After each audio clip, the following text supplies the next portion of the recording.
ঘড়িতে তখন বাজে সকাল ৮টা। তো বাপের ঘরে এলে ল্যাদ খাওয়ার কোনো শেষ থাকে না। তো যাই হোক, good morning, welcome back to my channel. আশা করি তোমরা সবাই ভালো আছো, সুস্থ আছো। আমিও খুব খুব ভালো আছি। তো এখানে সকালবেলা উঠে আমি এখানে ব্রাশ করে নিচ্ছি। দেখো, সকালটাই একটু ঠান্ডা ঠান্ডা ওয়েদার, যেহেতু কালকে বৃষ্টি হয়েছিল, তো তার জন্য ঘুমটাও ভালো হয়েছে। বাবা আবার ঘুমিয়ে গেছে। যাই হোক, ওকে ঘুম টুম পাড়িয়ে আমি ফ্রেশ হয়ে নিলাম। তো যেহেতু এত দেরি করে আমি কখনোই উঠিনি, কালকে ঘুমটা একটু বেশি হয়ে গিয়েছিল। তারপরে আমি খেয়ে নিলাম একটু শরবত। টিফিনে এখানে মা আলু সেদ্ধ আর ভাত করেছিল, বললো ওটাই খেয়ে নে। অনেক দিন পরে খেলাম আমার ফেভারিট আলু সেদ্ধ।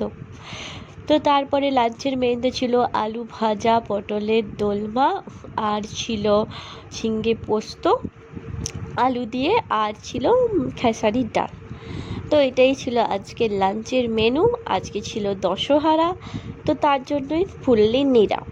তো যাই হোক, এখানে লাঞ্চ ফাঞ্চ করে তো এটাই ছিল আজকের লাঞ্চের মেনু। তারপরে ওকে নিয়ে একটু বসেছিলাম, মায়ের সাথে গল্প করছিলাম। তো ও এখানে খেলাধুলা করছিল। পাপা এখন একটু একটু হামাগুড়ি দিতে শিখে গেছে, তো যার জন্য বাবু এখন কোলে থাকবে না। খাওয়া দাওয়া করে একটা লম্বা ঘুম দিয়ে আমি এখন বেরিয়ে পড়ছি বিকেলবেলা একটু ঘুরতে। তো পেছনে আমাদের ঘরটা দেখা যাচ্ছে, তোমাদেরকে দেখিয়ে দিলাম। সন্ধেবেলা খাচ্ছিলাম একটু মটর আলু সেদ্ধ মুড়ি, ঠাকুমা ওখানে আটা মাখছিল। যেহেতু নিরামিষই, ভাত খাওয়ার কোনো প্রশ্নই ওঠে না।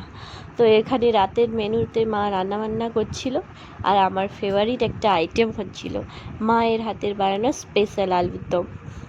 এটা আমার খেতে সব সময় ভালো লাগে, একটা আলাদাই স্বাদ। তাই জন্য মা একটু দিয়ে বললো যে চেখে দেখ নুন ঝাল সব ঠিক আছে নাকি। তো এখানে তারপরে রাতের মেনুতে ছিল ওইটাই, পরোটা আর কষা কষা আলুর দম। এটা দিয়ে ভিডিওটা কেমন লাগলো জানিও। ভালো লাগলে একটা লাইক, কমেন্ট, শেয়ার করো, আর চ্যানেলটিকে সাবস্ক্রাইব করে পাশে থেকো।